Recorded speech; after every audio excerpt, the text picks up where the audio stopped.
Will you support Representative Zito's bill, and also, we don't have a bill number 4, go on record opposing any and all red flag laws, and would you speak against, would you have opinions regarding the Sandpoint mayor's effort to make this town a gun-free zone? I realize it's a local issue, but flail away. So, if I might, seems like I'm talking too much, but so the issue in Sandpoint is that they have the Sandpoint Festival, and they lease the football field to a private contractor, and that private contractor does not allow you to carry guns into that facility. So they don't. I just want to make sure that it's clear they're not trying to make the city of Sandpoint a gun-free zone, but they are trying to make an area in the city of Sandpoint a gun-free zone. It's the same thing that occurs in most large venues in the state of Idaho. If you go to a concert at the Idaho Center in Nampa, you can't bring a gun. If you go to many facilities. I've studied this quite a bit. I personally think our current law bans the city of Sandpoint from doing what they're doing. I don't know that we need to change the law to accomplish that. That's why the sheriff is in court with the mayor, is because he doesn't believe he can enforce that ban. And so he has sued the mayor, and so I think that this will play itself out in court, and if it needs to be addressed further in the legislature.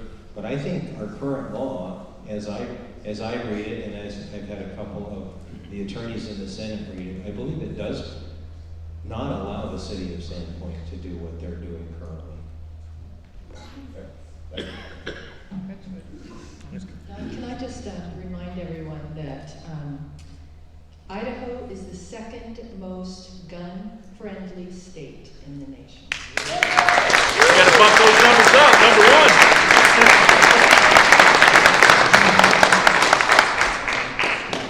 We need to shoot for number 1. Yeah, that's right. Bump those numbers up.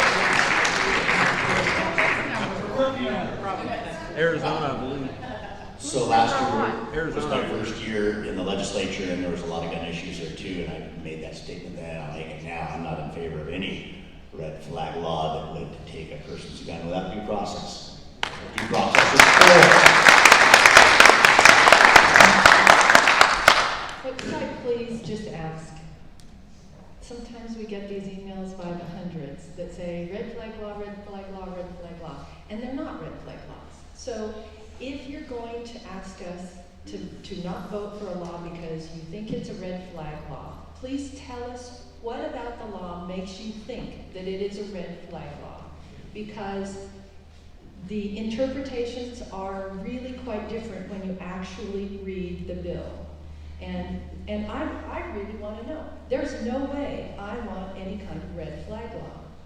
But I don't always agree with the interpretation that people say, it's a red flag law, don't vote for it. It's like, well, tell me why, because I've read this bill completely and there's no language in here that could possibly be a red flag law.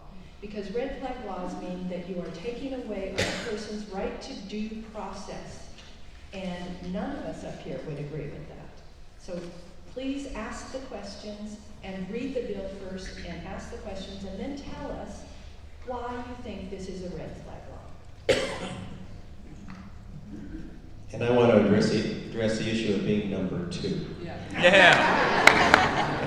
The primary reason that Idaho is number 2 is because the defense training site, gun site, is in Arizona. And so until we get a major defensive tactical shooting facility in Idaho, I think we will probably remain number 2. There are no actual laws they cite where Arizona is better than us. That was the primary reason. Challenge accepted.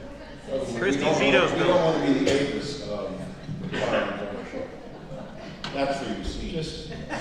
Just one more thing about that. I mean, there was a lot of resistance from recent bill that would allow public properties to be used as shooting ranges and the rest of that, and recognize that that's what has put Arizona as number one, is that's all public land is being used. And there's some resistance here for us to be doing that, competing with private enterprise and the rest of it. So you can see some of the cross currents that we're addressing here.